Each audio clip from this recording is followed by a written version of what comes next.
So hello जैगवार्स, क्या हाल चाल, what's up and welcome back to your channel gravity circle.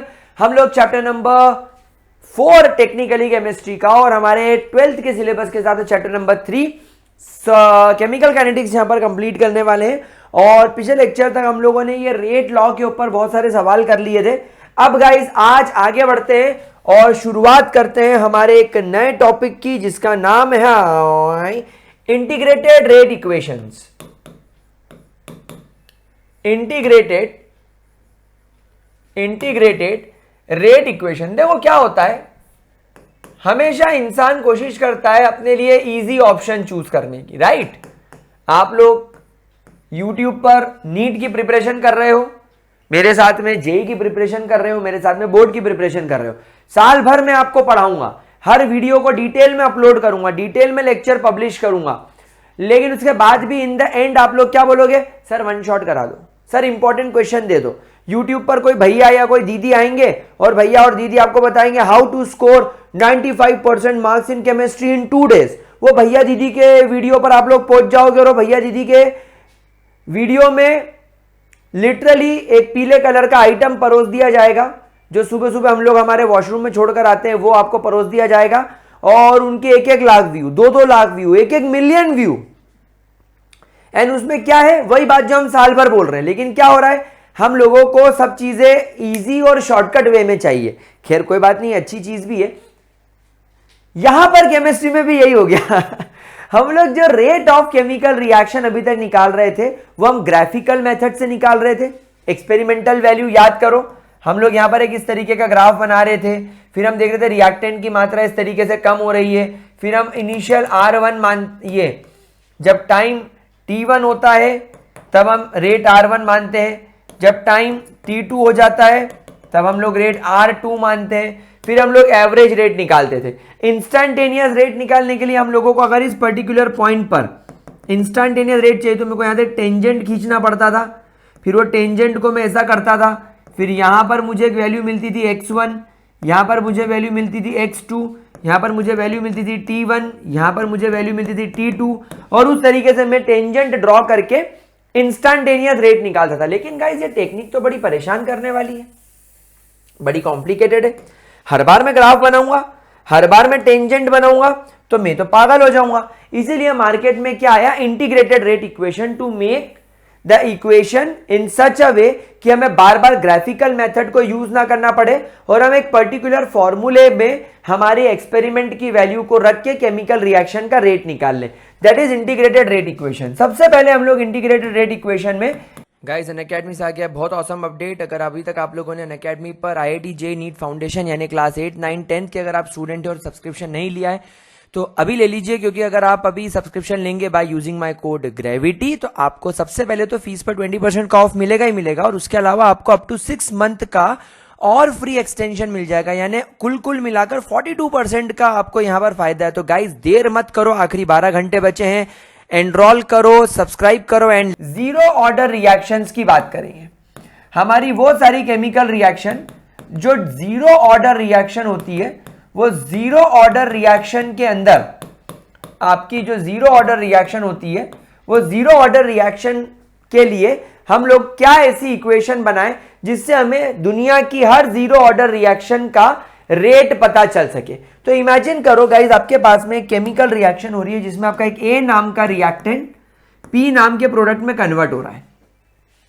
अब क्योंकि ये केमिकल रिएक्शन एक जीरो ऑर्डर रिएक्शन है, हम लोग सब जानते हैं कि जीरो ऑर्डर रिएक्शन के अंदर क्या होता है, the rate of chemical reaction, आपका जो रेट ऑफ केमिकल रिएक्शन होता है, it is basically independent. The rate of chemical reaction is independent, INDEPENDENT, it's basically independent of the concentration of reactant. It is independent of the concentration of the reactant. आपके reactant के concentration के ये क्या होता है मेरे प्यारे बच्चों, इंडिपेंडेंट होता है। तो जब मैं इसका रेट इक्वेशन बनाऊंगा, यानी जब मैं इसका dx by dt बनाऊंगा, तो यहां पर ये मुझे मिलेगा k a की पावर में 0।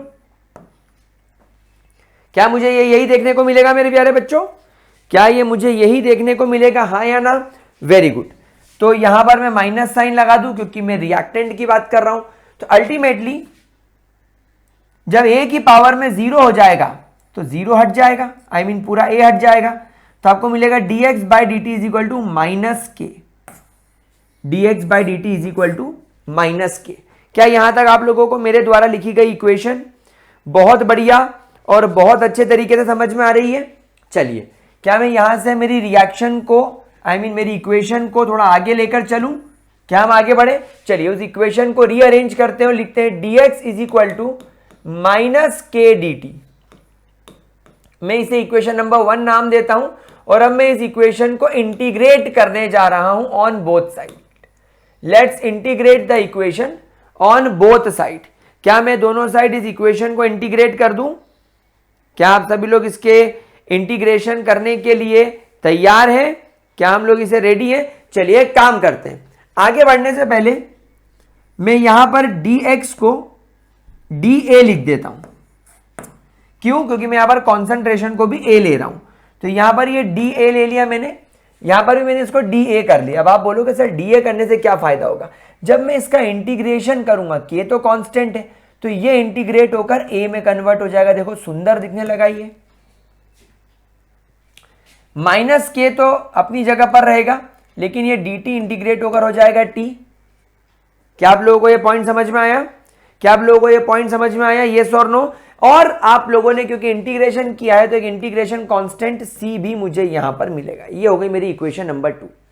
नाउ यहां पर हम एक केस इमेजिन करते हैं, when the reaction is initially started. So when हम इनिशियल पोजीशन पर जाते हैं, व्हेन इनिशियल पोजीशन की अगर हम लोग बात करें या जब हम लोग इनिशियली बात करें, सो इनिशियली जब आपका टाइम 0 था, गाइज मुझे बताओ आपका a की वैल्यू क्या रही होगी? a की वैल्यू a नॉट रही होगी। What do you mean by a not? a not mean the initial concentration, initial concentration of reactant, आपके रिएक्टेंट का इनिशियल कॉन्सेंट्रेशन। यानी जब आपका यहां पर टाइम 0 रहा होगा तब a नॉट रहा होगा, यानी इसकी मात्रा, और जब टाइम t हो गया होगा तो इसका कॉन्सेंट्रेशन चेंज होकर a हो गया। क्या बात समझ में आई? तो यहां पर a की जगह हम a नॉट रख देते हैं और t की जगह 0। तो गाइस जब आप t की जगह 0 रखोगे तो ये पूरी वैल्यू 0 हो जाएगी, a की जगह पर आ जाएगा a नॉट, सो ये हो जाएगा a not is equal to c। ये हो गई तुम्हारी इक्वेशन नंबर 3। नाउ एक काम कीजिए, put the value of equation 3 into, put 3 into, जब आप c की जगह पर a नॉट रख देंगे तो आपको इक्वेशन दिखने लगेगी a is equal to minus के टी प्लस a नॉट। क्या हम इस इक्वेशन को रीअरेंज कर ले? मैं के टी को उधर ले जाता हूं तो ये हो जाएगा के टी प्लस में आ जाएगा, ये a नॉट तो अपनी जगह पर ऑलरेडी है, ये a इधर आकर हो जाएगा माइनस a। तो ये हो गई मेरे प्यारे बच्चों आपकी एक इक्वेशन रेडी हो। जब आप इस इक्वेशन को रीअरेंज करेंगे, तो जब आप इस इक्वेशन को रीअरेंज करेंगे तो आपको वैल्यू मिलेगी k is equal to a not minus a upon T. And guys ये हो गई आपकी इंटीग्रेटेड रेट इक्वेशन। ये हो गई मेरे प्यारे बच्चों आपकी integrated rate equation for 0 order chemical reaction. बस अब आपको यही ध्यान रखना है। अब यहां पर आप लोग समझ ही गए हैं a क्या है? a is concentration of reactant. a क्या है? a is the concentration of reactant at any given time. जैसे कि मान लो आपको मैंने कहा कि मेरे पास में 0 ऑर्डर रिएक्शन है, अभी शुरुआत में मेरे पास में उसके रिएक्टेंट की मात्रा 5 मोल्स पर लीटर है, और जब रिएक्शन आधा घंटा आगे चली गई तो आफ्टर हाफ एन आवर उसका जो कॉन्सेंट्रेशन रिमेनिंग मेरे पास है वो है 3 मोल्स पर लीटर। तो यहां पर a नॉट की वैल्यू क्या हो जाएगी? यानी जब केमिकल रिएक्शन की शुरुआत ही हुई थी, जब स्टार्टिंग ही हुई थी, तब वो इनिशियल कॉन्सेंट्रेशन पूछा जाएगा। जब केमिकल रिएक्शन आधा घंटा आगे बढ़ जाएगी, 30 मिनट्स, या 30 मिनट्स को 60 से डिवाइड करो, 6 18 यानी 1800 सेकेंड्स के बाद कॉन्सेंट्रेशन बचा 3 मोल्स पर लीटर। तो 5 माइनस 3 डिवाइडेड बाय 1800, इस तरीके से आपको k की वैल्यू मिल जाएगी। तो ये हो गई आपकी integrated rate equation for zero order reaction. जरा इसको लिख लो फटाफट, जरा इसको लिखो फटाफट, फिर हम आगे चलें। देखो देखो देखो देखो देखो देखो देखो देखो देखो देखो देखो देखो, आगे बढ़े। चलिए अब एक काम करते हैं, इक्वेशन को रीअरेंज करते हैं। कौन सी वाली को? ये वाली को। KT is equal to A0 minus A नाम की रिएक्शन को जरा एक बार रीअरेंज करके देखते हैं। जब रीअरेंज करेंगे तो क्या होगा, A को मैं यहां लिख देता हूं इधर ले जाकर, तो A0 तो अपनी जगह पर रहेगा, लेकिन ये हो जाएगा माइनस KT। क्या मेरी इक्वेशन मुझे ऐसी दिखने लगेगी? हाँ। अब आप लोग जानते हो स्लोप की इक्वेशन होती है y is equal to mx plus c. अब इस इक्वेशन को हम ऊपर वाली इक्वेशन के साथ में मिलाकर देखते हैं। मैं एक काम करता हूं, मेरा a हो गया y, यानी मैं a को कहां प्लॉट करूंगा ग्राफ में? y एक्सिस पर। तो y एक्सिस पर आ गया मेरा a। यहां पर जो मेरा t है उसको मैं मानूंगा x एक्सिस पर, यहां पर आ गया मेरा t। ठीक है मेरे प्यारे बच्चों, m आपका स्लोप हो जाएगा और c आपका A0 हो जाएगा। तो ये हो जाएगा आपका c ग्राफ में, this point will be your c point. और क्योंकि तुम्हारा m जो कि तुम्हारा स्लोप है उसके आगे माइनस का साइन है, मतलब स्लोप नेगेटिव है, मतलब आपका स्लोप जो है वो मेरे प्यारे बच्चों क्या है, वो नेगेटिव है। तो आपको इस तरीके का कर्व देखने को मिलेगा। तो m यानी आपका स्लोप विल बी माइनस के, यानी नेगेटिव स्लोप आपको यहां पर देखने को मिलेगा। तो ये आपके जीरो ऑर्डर केमिकल रिएक्शन का ग्राफ हो गया। This will be the graph of your zero order reaction. क्या यह बात सबको समझ में आ रही है? अब यहां पर हम लोग सब एक बात और जानते हैं कि हमारा जो केमिकल रिएक्शन ये वाली जो है जीरो ऑर्डर, इसमें हमने रेट इज इक्वल टू के ए की पावर में जीरो बनाया था। अब ए की पावर में जीरो तो हट गया, तो केमिकल रिएक्शन का rate will be directly proportional to the rate law constant.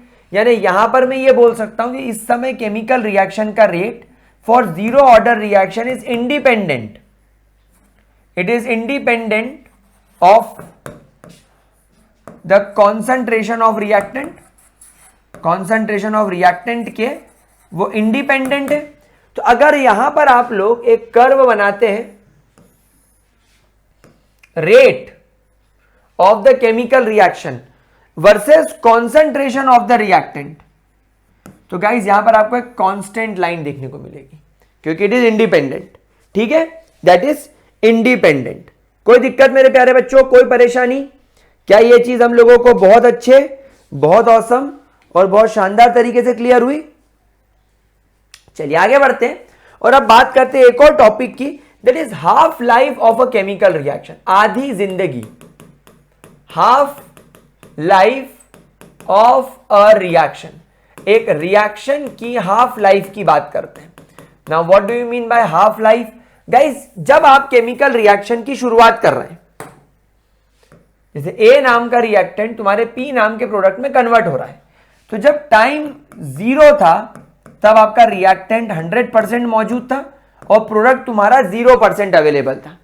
Now guys, हमें यहां पर देखना है कि कितने समय के बाद आपका केमिकल रिएक्शन में रिएक्टेंट का कॉन्सेंट्रेशन 50% खत्म हो गया है, या मुझे ऐसा बोलना चाहिए, मुझे यहां पर वो टाइम पता लगाना है जब केमिकल रिएक्शन हाफ कंप्लीट हो गई हो। तो हाफ लाइफ का मतलब होता है it is the time period in which it is the time period in which the chemical reaction is half finished or complete, finished or completed। यानी आपको यहां पर यह पता लगाना है कि एक्चुअली कितने समय के बाद, कितने टाइम के बाद केमिकल रिएक्शन 50% कंप्लीट हो चुकी है। That time period is called as half life. ठीक है, चलिए तो अब हम लोग यहां पर जीरो ऑर्डर रिएक्शन के लिए हाफ लाइफ निकालते हैं। मुझे आप लोग एक बात बताइए, जब टाइम 0 था तब हमारे ए का कॉन्सेंट्रेशन हमने ए माना लेट से, जब हाफ टाइम कंप्लीट हो गया तो यहां पर हमारे केमिकल रिएक्शन का जो इनिशियल कॉन्सेंट्रेशन है रिएक्टेंट का वो हाफ हो जाना चाहिए, दैट विल बी A/2। क्या मैंने बिल्कुल सही बोला? That will B A/2, yes और नो? तो यहां पर क्योंकि आप लोग सब जानते हैं कि हमने पिछली वाली इक्वेशन में इनिशियल कॉन्सेंट्रेशन को A0 माना था, तो यहां पर हमें इसको A0/2 लिखना पड़ेगा। So that will become A0/2। अब हम क्या करते हैं, यहां पर हमारी जो इक्वेशन बनी थी क्या बनी थी? KT is equal to A0 minus A में हम ये वैल्यूज पुटअप कर देते हैं। यहां पर T की जगह पर हम ले लेते हैं T12, हम K को ले जाते हैं डिवीजन में, हम A0 की जगह पर तो A0 ही रखेंगे, लेकिन यहां पर हम लोग A0 को यहां पर 2 से डिवाइड करेंगे। तो गाइस जब 1 में से हाफ जाएगा तो हाफ बचेगा, भाई A0 1 है और ये A0/2 यानी हाफ है, तो यहां पर अल्टीमेटली क्या बचेगा? A0/2 और K आ जाएगा। तो ये तुम्हारी केमिकल रिएक्शन की हाफ लाइफ हो जाएगी। यानी अगर आपको 0 ऑर्डर केमिकल रिएक्शन का हाफ लाइफ पता लगाना है तो आप लोग बस ये लिख लीजिए कि उसका इनिशियल कॉन्सेंट्रेशन कितना है और ये आपका रेट कांस्टेंट कितना है। बस जब आप ये दो वैल्यूज रखेंगे आपको इस केमिकल रिएक्शन का हाफ लाइफ बड़े आराम से बिना किसी परेशानी के पता चल जाएगा। कोई दिक्कत, कोई परेशानी? क्या हमें ये बहुत बढ़िया तरीके से क्लियर हो गया? पक्की बात? अच्छा, अब यहां पर अगर मैं T12 का फॉर्मूला वापस से आपको लिखकर बताऊं तो आप ऐसा लिखेंगे T12 is equal to A0/2 के, हाँ या ना? बिल्कुल सर। अब गाइज यहां पर अगर मैं इस केमिकल रिएक्शन इस पूरी इक्वेशन को ध्यान से देखूं तो क्या मैं ये नहीं कह सकता कि सर 2K तो कांस्टेंट है, तो अगर हम यहां पर कांस्टेंट को हटा दे तो प्रोपोर्शनलिटी साइन लग जाएगा, तो half life is directly proportional to the initial concentration. तो अगर आप यहां पर इनका कर्व बनाओगे, अगर आप यहां पर इनका कर्व बनाओगे यानी यहां पर आप एक एक्सिस पर इनिशियल कॉन्सेंट्रेशन ले लोगे और अगर आप एक एक्सिस पर हाफ लाइफ ले लोगे, तो गाइज यहां पर क्या होगा? यहां पर आपका 1/2K विल बिकम स्लोप, तो ये आपको एक डायरेक्टली सीधा स्लोप मिलेगा, डायरेक्टली प्रोपोर्शन वाला। क्या बात समझ में आ गई? 1/2K will be your slope. आपका यहां पर स्लोप क्या हो जाएगा? 1/2K। ठीक है, कोई परेशानी? मतलब ये क्या हो गया? ये आ गया तुम्हारे y एक्सिस पर, ये हो गया तुम्हारा x एक्सिस, और ये 1/2K, ये आपका जो 1/2K है ये हो गया आपका mx। तो यहां पर c की जरूरत नहीं, क्यों? क्योंकि c यहां पर आप इनिशियल पॉइंट से ले रहे हैं, तो यहां पर c कुछ भी नहीं आएगा, c को हम अवॉइड कर सकते हैं हमारी स्लोप इक्वेशन में से। तो ये 0 ऑर्डर केमिकल रिएक्शन का कर्व बन गया। गाइस ये कर्व्स की अपने आप में बहुत ज्यादा इंपॉर्टेंस होती है, तो प्लीज थोड़ा इसको ध्यान रखिएगा। अच्छा, अब आप लोग सब जानते हैं कि 0 ऑर्डर केमिकल रिएक्शन में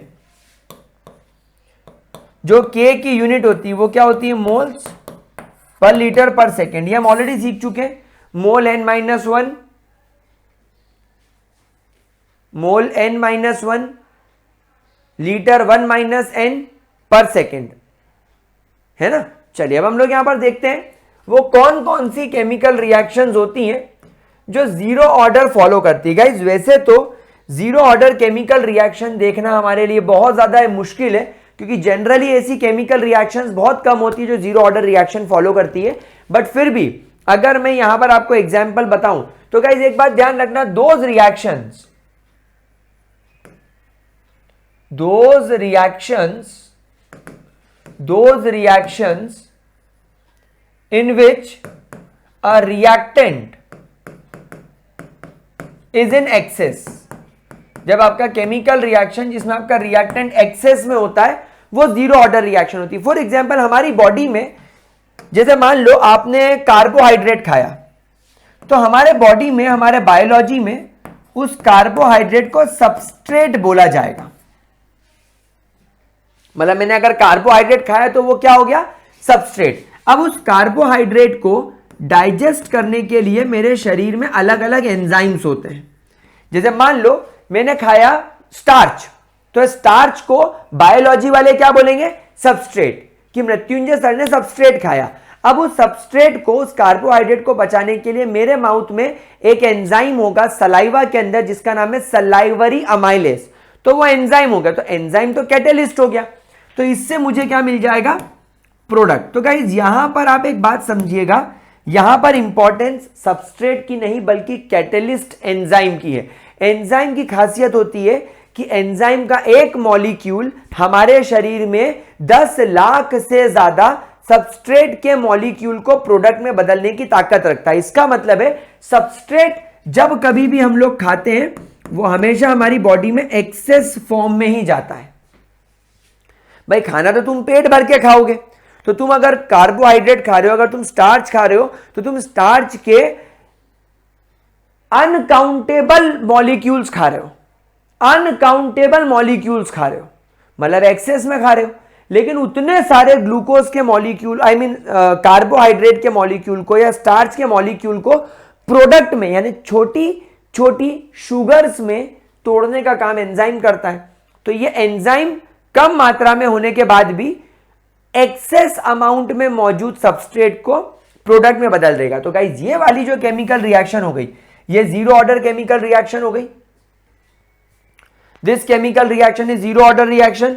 समझ में आई बात? दूसरी जो हम लोगों को जीरो ऑर्डर केमिकल रिएक्शन देखने को मिलती है वो होती है H2 plus Cl2 in presence of sunlight, it will give you 2HCl।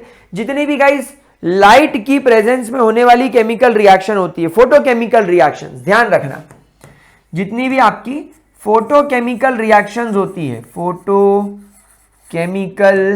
Reactions, तो उतनी सारी की सारी फोटोकेमिकल रिएक्शंस आपकी जीरो ऑर्डर को फॉलो करेगी। तीसरी केमिकल रिएक्शन जो नीट में एक दो बार पूछी जा चुकी है, दैट इज N2O का डीकंपोजिशन। N2O का डीकंपोजिशन इन N2 प्लस हाफ O2, ये एक प्रकार का मेरे प्यारे बच्चों आपका जीरो ऑर्डर रिएक्शन फॉलो करेगा। तीसरा के बाद में चौथा which is again highly important, that is आपके अमोनिया का मॉलिब्डेनम की प्रेजेंस में नाइट्रोजन और हाइड्रोजन में डीकंपोज हो जाना। It is again a type of zero order reaction. यहां पर अब आप एक बात और ऑब्जर्व कर रहे हो कि जनरली डीकंपोजिशन रिएक्शंस हम लोगों को दिखाई दे रही है इस तरीके से। अच्छा, पांचवी केमिकल रिएक्शन मैं आपको लिखवा दूंगा, दैट इज हाइड्रोजन आयोडाइड का गोल्ड बेड के ऊपर, यानी बारीक बारीक गोल्ड के ग्रैन्यूल्स के ऊपर से जब आप हाइड्रोजन आयोडाइड पास करोगे तो वो हाइड्रोजन और आयोडीन में टूट जाएगा, दैट इज हाइड्रोजन आयोडाइड का डीकंपोजिशन। ये भी आपका एक बहुत बढ़िया एग्जांपल है, ठीक है। देन छठी केमिकल रिएक्शन ऑर्गेनिक केमिस्ट्री से आ रही है, that is CH3 COCH3 CH3 को जब हम लोग आयोडीन के साथ ट्रीट करेंगे in presence of acidic medium, एक आयोडीन यहां से हाइड्रोजन को लेकर HI बन के बाहर हो जाएगा और दूसरा आयोडीन यहां पर हाइड्रोजन की जगह ले लेगा, तो ये हो जाएगा CH2I COCH3। गाइस इंटरेस्टिंगली दिखने में ये केमिकल रिएक्शन सेकेंड ऑर्डर है, बट एक्चुअली में केमिकल रिएक्शन जीरो ऑर्डर है। इसका दोनों के ऊपर कोई फर्क नहीं पड़ता, ठीक है। कोई दिक्कत, कोई परेशानी? तो आई थिंक इतनी केमिकल रिएक्शंस आप लोगों को याद रखनी होगी मेरे प्यारे बच्चों, समझने के लिए कि जीरो ऑर्डर रिएक्शंस कौन कौन से टाइप की हो सकती है और इनमें से कितनों पर सवाल आ सकता है। 6 मैंने पढ़ाई है, ये सफिशिएंट है। क्या ये चीज क्लियर हुई? क्या ये चीज क्लियर हुई मेरे प्यारे बच्चों? पक्की बात? चलिए आगे बढ़ते हैं। जीरो ऑर्डर केमिकल रिएक्शन को खत्म करने के बाद अब हम लोग चलते हैं हमारे सेकेंड टाइप की तरफ, that is your first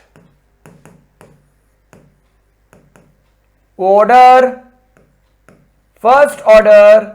reactions. अब हम लोग चलते हैं हमारी फर्स्ट ऑर्डर रिएक्शन की तरफ। सर न्यूमेरिकल्स दोनों कर लेने के बाद, जीरो ऑर्डर, फर्स्ट ऑर्डर और दोनों की हाफ लाइफ और इनके ग्राफ कंप्लीट करने के बाद हम लोग इत्मीनान से आराम से सभी प्रकार के न्यूमेरिकल्स देखेंगे। बहुत बढ़िया एक लेक्चर बनाएंगे जिस पर हम सारे न्यूमेरिकल्स देखेंगे। चलिए फर्स्ट ऑर्डर केमिकल रिएक्शन की बात करते हैं guys. First order reactions are those reactions, first order reactions are those reactions in which the rate of reaction is dependent, in which the rate of reaction is dependent on the concentration of any of the reactant, but bracket में हम लोग लिखेंगे only one, किसी भी एक reactant के ऊपर ये डिपेंड करेगा। चलिए आइए हम इसे एक प्रॉपर एग्जांपल से समझे। मान लीजिए मेरे पास में एक ए नाम का रिएक्टेंट है, वो पी नाम के प्रोडक्ट में कन्वर्ट हो रहा है। इनिशियली जब टाइम शुरुआत में था मैंने माना इसका कॉन्सेंट्रेशन ए है, लेकिन जब टी टाइम बीत गया, यानी जब टी अमाउंट ऑफ टाइम चला गया, मैंने माना कि मेरे ए में से एक्स अमाउंट में रिएक्टेंट खर्च हो गया। क्या ये बात समझ में आई? इनिशियल कॉन्सेंट्रेशन मेरे रिएक्टेंट का ए था, बाद में ए माइनस एक्स हो गया। इमेजिन करो तुम्हारे पास में शुरुआत में 10 बिस्किट थे, तो ए की वैल्यू 10 हो जाएगी। बाद में आफ्टर टाइम टी समय बीत जाने, मान लो 10 मिनट बीत गए, 20 मिनट बीत गए, तुमने वो 10 में से 4 बिस्किट खा लिए, तो अब तुम्हारे पास में 10 मिनट बाद कितने बिस्किट बचेंगे? आप बोलोगे सर मेरे पास में 6 बिस्किट बचेंगे। मैं बोलूंगा 6 कैसे? आप बोलोगे सर 10 थे, 4 खा गए, 6 बचे, तो 10 minus 4 is equal to 6। 10 minus 4, यहां पर मुझे न्यूमेरिकल वैल्यू नहीं पता ना, तो मैं कैसे कि इमेजिन कर लूं, इसलिए मैंने इनिशियल में से जो खर्च हो गए वो माइनस कर दिया, तो मेरे को मालूम पड़ जाएगा कि अब मेरे पास में इतना कॉन्सेंट्रेशन है। इस तरीके से चलिए अब अगर मैं इसकी रेट इक्वेशन बनाऊं, it is minus dx by dt, so it will become equal to k और a की पावर में 1। क्या मैंने बिल्कुल सही इक्वेशन बनाई? क्या मेरे प्यारे बच्चों मैंने बिल्कुल सही इक्वेशन बनाई? क्या मैंने इसके अंदर कोई गलत या कोई प्रॉब्लमेटिक चीज तो नहीं करी? नहीं सर, आपने इक्वेशन बहुत अच्छी बनाई, बिना किसी परेशानी के बनाई, आपने को इसको बहुत अच्छा करा। लेकिन यहां पर ये तो इनिशियल की बात हो गई, मेरे को इनिशियल की बात तो करनी नहीं है, मेरे को तो एट टाइम टी चाहिए, क्योंकि यहां पर मैं डिवीजन में dt ले रहा हूं, तो मैं लिखूंगा यहां पर k a माइनस एक्स। अच्छा सर, अब आप गेम खेलना चालू कर रहे हो, ठीक है। अब एक काम करते हैं, यहां भी x, इसको नीचे ले जाते हैं, माइनस साइन को इधर ले आते हैं, तो हो जाएगा माइनस k dt और ये हो जाएगा dx upon a minus x. अब हम इस इक्वेशन नंबर 1 को इंटीग्रेट कर देते हैं ऑन बोथ साइड। तो let's integrate the equation from both side. तो guys dx by a minus x के इंटीग्रेशन से आपको वैल्यू मिलेगी natural log a minus x is equal to minus के टी प्लस सी। ये तुम्हारी इक्वेशन नंबर 2 हो गई। अब यहां पर अगर मैं मानूं इनिशियली, वही पुरानी वाली बात, अगर मैं मानूं इनिशियली यानी जब टाइम 0 था तब मेरा कॉन्सेंट्रेशन कितना था? A था। या मैं ऐसा बोलूं कि मेरे x की वैल्यू उस समय 0 थी, क्योंकि जब टाइम 0 था तब मैंने कुछ खर्च नहीं किया था। तो जब ये दोनों वैल्यूज में ऊपर पुट करूंगा तो ये हो जाएगा ln a, x की वैल्यू तो 0 हो गई, इज इक्वल टू माइनस के टी, ये पूरा 0 हो गया, तो यहां पर केवल और केवल वैल्यू बची c। This is your equation number 3। अब आप एक काम करें, इक्वेशन नंबर 3 को इक्वेशन नंबर 2 में पुट कर दें, तो ये मुझे दिखने लगेगा ln natural log a minus x is equal to minus के T plus natural log a। क्या यहां तक किसी को कोई तकलीफ? क्या यहां तक किसी को भी कोई भी तकलीफ? जरा इसको आराम से इत्मीनान से देख लो। देख लिया? अब एक काम करता हूं, ये इक्वेशन को पहले मैं अगले पेज पर लिख लेता हूं। ln a minus x is equal to minus के T plus l N a. Guys ये इक्वेशन को बहुत ध्यान रखना, क्योंकि मैं आगे चल के इसका स्लोप भी बनाने वाला हूं। मैं आगे चल के इसका स्लोप भी बनाने वाला हूं। क्या कोई दिक्कत, क्या कोई तकलीफ, क्या कोई परेशानी, क्या किसी को किसी भी तरीके की कोई दिक्कत? पक्का? चलिए ग्रेट। अब एक काम करते हैं, केटी को इधर ले जाते हैं। मैं इसको क्या नाम दे दूं? इक्वेशन नंबर 4 नाम दे देता हूं। This equation number 4 is going to be very important. Rearrange मारते हैं इस इक्वेशन को।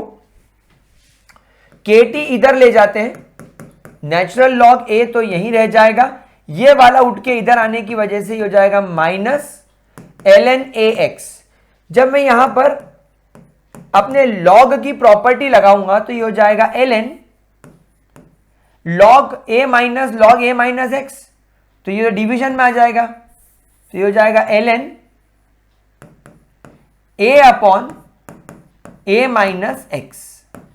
क्या बात समझ में आ रही है आप लोगों को? नाउ गाइस, जब कभी भी आप इस नेचुरल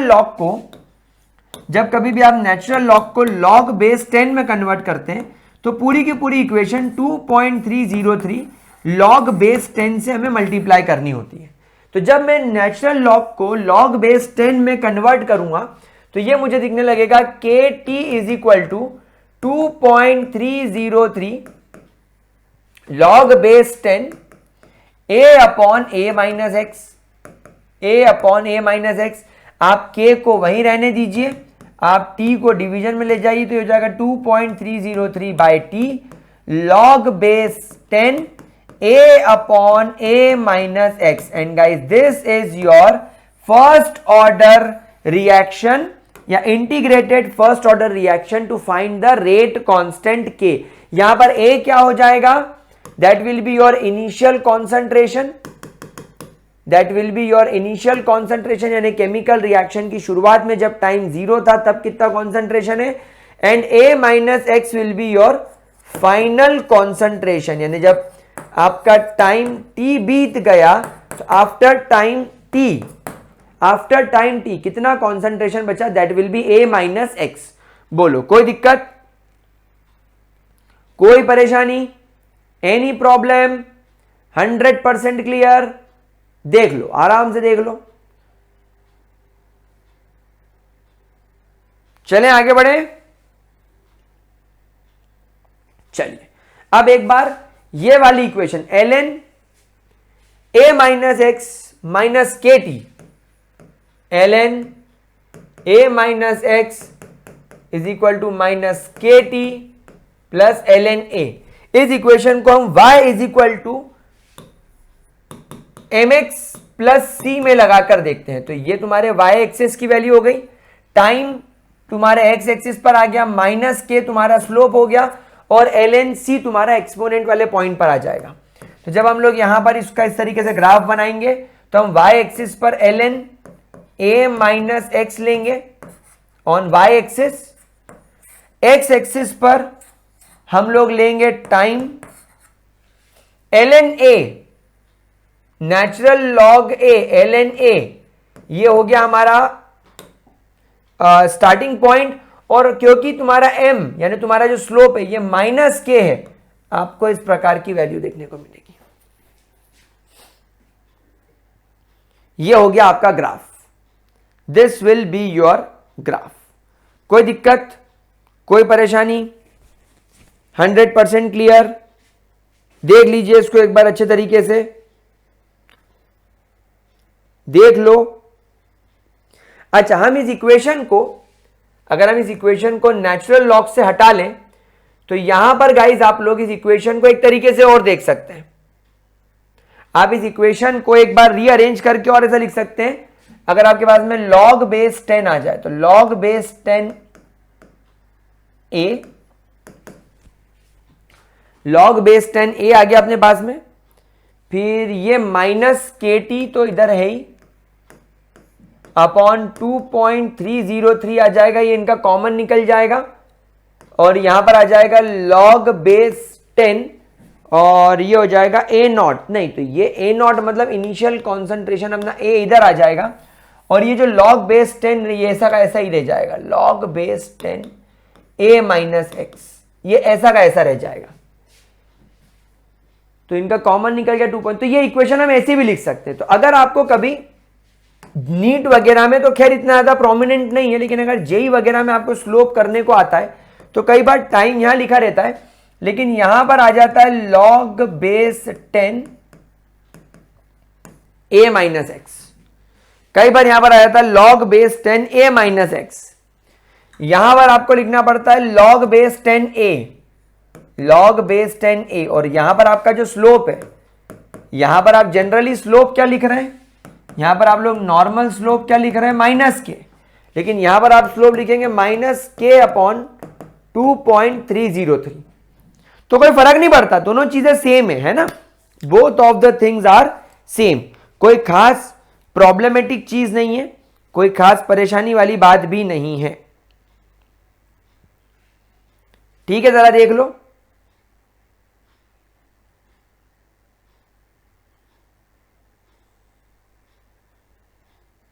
देख लिया?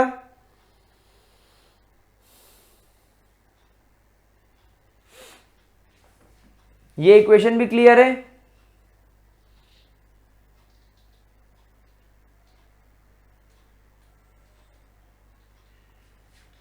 गाइस एक कर्व और बनाएंगे,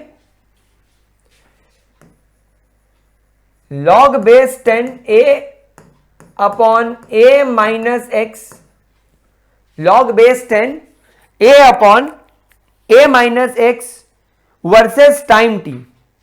log base 10 a upon a minus x हम एक एक्सिस पर लेंगे और y एक्सिस पर हम लोग लेंगे t। तो गाइज इक्वेशन के हिसाब से आप खुद ऑब्जर्व करो, जब आप यहां पर log base 10 a upon a minus x, जब आप लोग यहां पर y एक्सिस पर ले रहे हो, ये इधर डिवीजन में चला जाएगा, यानी कैसा दिखने लगेगा मुझे, देखो log base 10 a upon a minus x is equal to, ये हो जाएगा kt डिवाइडेड बाय 2.303। अब क्योंकि ये तुम्हारा y एक्सिस पर आ गया, टाइम t तुम्हारा x एक्सिस पर है, यहां पर c तो कुछ है ही नहीं, c की वैल्यू 0 है, तो k upon 2.303, so k divided by 2.303 हो जाएगा तुम्हारा m एंड स्लोप, और यहां पर प्लस वैल्यू आ रही है, तो यहां पर आपकी जो इक्वेशन है that is k is equal to 2.303 by t log base 10 a upon a minus X. अगर आप इसे रीअरेंज कर लोगे तो हो जाएगा log base 10 a upon a minus x is equal to k divided by 2.303 multiply by t। तो ये आ गया तुम्हारा y एक्सिस पर, ये हो गया तुम्हारा m स्लोप, और ये हो गया तुम्हारा x। तो अब यहां पर क्योंकि स्लोप की वैल्यू पॉजिटिव, आपको एक खड़ी लाइन देखने को मिलेगी, ये स्ट्रेट लाइन आपको देखने को मिलेगी, यहां पर स्लोप आपका k बाय 2.303 होगा। तो गाइस इक्वेशन बाय इक्वेशन काम करना पड़ेगा, ठीक है, और ये प्लॉट बाय प्लॉट काम करना पड़ेगा। देख लीजिए तीनों ग्राफ आपके लिए बहुत इंपॉर्टेंट है, ये तीनों ग्राफ हम लोगों के लिए बहुत ज्यादा इंपॉर्टेंट है। हमें इन ग्राफ के साथ बिल्कुल भी छेड़खानी नहीं करनी है, हमें इन ग्राफ को बहुत अच्छे तरीके से, बहुत डिटेल में और आराम से पढ़ना है। अगर ये हो गया हो तो हम आगे बढ़े। चलिए अब हम लोग हमारे फर्स्ट ऑर्डर केमिकल रिएक्शन की हाफ लाइफ को समझने की तरफ चलते हैं। इसकी हाफ लाइफ क्या होगी, देखिए, तो मान लीजिए ए से तुम्हारा पी नाम का प्रोडक्ट बन रहा है। जब टाइम 0 था तब हमने इसका इनिशियल कॉन्सेंट्रेशन ए माना था। जब टाइम आधा बीत गया तो हमने बोला केमिकल रिएक्शन का रेट जो होगा वो तो होगा, लेकिन केमिकल रिएक्शन 50% कंप्लीट हो गई, मतलब 50% रिएक्टेंट खत्म हो गया, खर्च हो गया, गया, खत्म, टाटा बाय बाय। तो ये तुम्हारी कंडीशन हो गई। सो नाउ हम लोग यहां पर T is equal to 2.303 upon k log base 10 a upon a minus x कर दे। अब यहां पर T की जगह आप लिख दो T हाफ। अच्छा, क्या आप लोगों को यह पता है कि हम लोग इक्वेशन शुरुआत में बनाए थे a माइनस एक्स। अब क्योंकि यहां पर आपकी केमिकल रिएक्शन हाफ खत्म हो गई है, क्या हमारे x की वैल्यू हम a/2 नहीं लिख सकते? क्या हम x की वैल्यू a/2 नहीं लिख सकते? क्योंकि केमिकल रिएक्शन हाफ खत्म हुई है, मतलब आपका आधा कॉन्सेंट्रेशन खत्म हो गया है, आपके इनिशियल कॉन्सेंट्रेशन का आधा हिस्सा खत्म हो गया है, तो a माइनस a/2, तो ये बचेगा a/2, so t half will be a/2। क्या बात मेरे प्यारे बच्चा लोगों को समझ में आ रही है? तो यहां पर हम वैल्यूज पुटअप अगर करें तो 2.303 अपॉन k, ये हो जाएगा log बेस 10, ये हो जाएगा a अपॉन a/2। यहां पर मैंने a माइनस एक्स की वैल्यू निकालकर a/2 कर दी है, तो a से a कट गया, ये 2 ऊपर चला गया, तो हो जाएगा 2.303 बाय k log बेस 10 2। अब गाइस log बेस 10 2 की वैल्यू 0.3010 होती है, log बेस 10 2 की वैल्यू 0.3010 होती है। तो जब आप 2.303 को 0.3010 से मल्टीप्लाई करोगे, आपको जो वैल्यू मिलेगी टी हाफ की, that will be 0.69 to be very precise by K, और ये बन गया आपका half life of first order reaction का फॉर्मूला।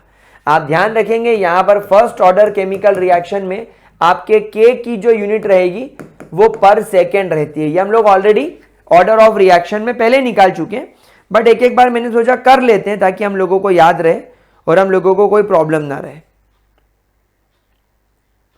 देखो जरा इसको ठीक से, ठीक है। अब हम इसके कुछ एग्जांपल्स ले लेते हैं कि कौन कौन वो केमिकल रिएक्शंस हैं जो फर्स्ट ऑर्डर रिएक्शन शो करती है। गाइस पहला, अगर आपके पास में C2H4 है और अगर आप इसका हाइड्रोजिनेशन करते हैं in presence of platinum, palladium या निकल, ताकि ये C2H6 में कवर अप हो जाए, तो गाइस ये फर्स्ट ऑर्डर रिएक्शन है। क्यों? क्योंकि यहां पर आपका हाइड्रोजन एक्सेस में, और जैसा मैंने आपको पिछले लेक्चर में, लेक्चर क्या, पिछले कुछ देर पहले समझाया था कि जो चीज एक्सेस में होती है, तो जब आप इसका केमिकल रिएक्शन का रेट निकालेंगे तो यहां पर K मल्टीप्लाई बाय C2H4 की पावर में तो 1 आ जाना है, लेकिन ये H2 की पावर में 0 आ जाना है, यानी H2 एक जीरो ऑर्डर रिएक्शन है। क्यों? H2 एक जीरो ऑर्डर है इस रिएक्शन के अंदर। क्यों? क्योंकि ये एक्सेस में, जब भी कोई चीज एक्सेस में होती है हम उसके ऑर्डर को 0 मान लेते हैं, हम उसकी पावर को 0 मान लेते हैं। कोई दिक्कत? दूसरी केमिकल रिएक्शन,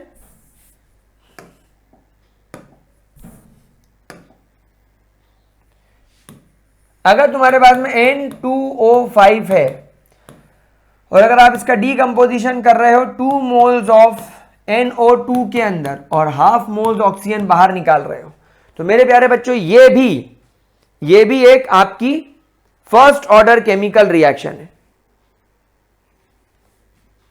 तीसरी, रेडियम, जिसका एटॉमिक मास 226 है, मास 86 है, ये एक रेडियो एक्टिव एलिमेंट है।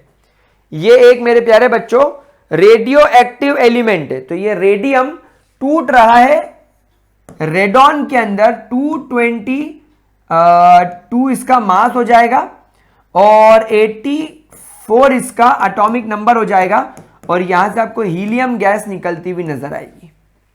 तो मेरे प्यारे बच्चों ये भी एक बहुत बढ़िया एग्जाम्पल है जो केमिकल रिएक्शन में कई बार आपको पूछा जा चुका है। Several time this question has been asked. चौथा, NH4NO2, जब आप इसका डीकंपोजिशन करेंगे तो ये नाइट्रोजन और वाटर में टूट जाएगा। ये तो हम लोगों ने केमिकल रिएक्शन पढ़ते वक्त भी पढ़ा था। जब हम लोगों ने केमिकल रिएक्शन पढ़ना शुरू करी थी तब भी हम लोगों ने इस बारे में बात करी थी, अगर आप लोगों को याद हो तो। ठीक है, चलिए देखते हैं आगे और क्या क्या है हमारे पास में। हम लोग एक पांचवी केमिकल रिएक्शन जगह है तो यही लिख लेते हैं। अगर तुम्हारे पास में H2O2 याद करो, in presence of iodine, in presence of iodine जब ये H2O में कन्वर्ट हो जाता है और IO नेगेटिव अलग हो जाता है,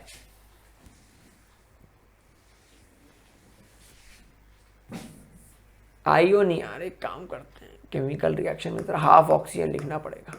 ये केमिकल रिएक्शन भी आपके फर्स्ट ऑर्डर में आएगी।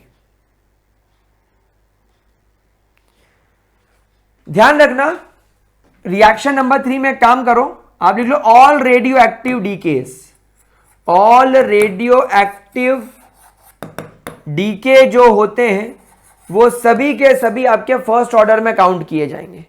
ये सब के सब आपके फर्स्ट ऑर्डर रिएक्शन के अंदर काउंट किए जाएंगे। उसके बाद क्वेश्चन नंबर 6, जब आपके पास में C12H22O11 नाम की शुगर होती है और जब आप इस शुगर को वाटर के साथ में ट्रीट करते हैं, लेकिन वाटर यहां पर बहुत एक्सेस मात्रा में होता है, तो वाटर जीरो ऑर्डर हो जाएगा इन प्रेजेंस ऑफ एसिड। ये टूट जाता है C6H12O6 में और C6H12O6 में। हाइड्रोलिसिस ऑफ शुगर बोला जाता है इस केमिकल रिएक्शन को।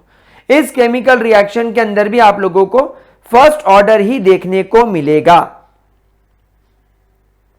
ठीक है, अच्छा, इसके बाद जैसे मान लो तुम्हारे पास में ईस्टर है CH3COOC2H5, अगर आपके पास में ये ईस्टर है तो ईस्टर को भी जब आप लोग वाटर के साथ उसका हाइड्रोलिसिस करेंगे इन प्रेजेंस ऑफ एसिड, ये इस प्रकार दो पार्ट में टूट जाएगा। वाटर का H इसको CH3COOH में कन्वर्ट कर देगा और वाटर का बचा हुआ OH इसको C2H5OH में कन्वर्ट कर देगा। तो क्योंकि इस केमिकल रिएक्शन में यहां भी वाटर एक्सेस में है, ये इसकी पावर 0 हो जाएगी, तो ये भी फर्स्ट ऑर्डर की कैटेगरी में आएगा। ठीक है, अच्छा, 8वां थायोनाइल क्लोराइड SO2Cl2, जब आप इसका डीकंपोजिशन करेंगे इन SO2 एंड Cl2, ये भी मेरे प्यारे बच्चों आपकी क्या है, ये भी आपकी एक फर्स्ट ऑर्डर केमिकल रिएक्शन है। तो गाइस इतनी सारी केमिकल रिएक्शंस आपकी फर्स्ट ऑर्डर केमिकल रिएक्शन के अंदर क्लासिफाई करी जाएगी। ठीक है, अब गाइस आज का लेक्चर ऑलरेडी हो चुका है 40 मिनट्स के ऊपर का। आज हम लोगों ने ये दो टाइप के इंटीग्रेटेड रेट इक्वेशन और इनकी हाफ लाइफ देखी है। अब हम इन पर आने वाले न्यूमेरिकल्स देखेंगे इन द अपकमिंग क्लासेस, और भी कुछ इंपॉर्टेंट पॉइंट अगर आपके यहां पर होंगे तो हम इसके बारे में जरूर बात करेंगे। गाइज यहां पर ग्राफ के ऊपर से काफी क्वेश्चंस आते हैं, तो ग्राफ पर ध्यान रखिएगा। अच्छा, यहां पर मैंने आपको एनसीईआरटी नहीं दिखाई क्योंकि एनसीईआरटी यहां पर देखने का कोई खास सीन बनता नहीं है, क्योंकि एनसीईआरटी में जितनी बातें दे रखी है वो सब मैंने आपको यहां पर ऑलमोस्ट करवा दी है, तो कोई टेंशन लेने वाली बात नहीं है। इतना करना हमारे लिए सफिशिएंट होगा। तो I am ending the session now. मिलते हैं अगली क्लास में, तब तक के लिए bye bye, tata, take care, good night and thank you so much for watching.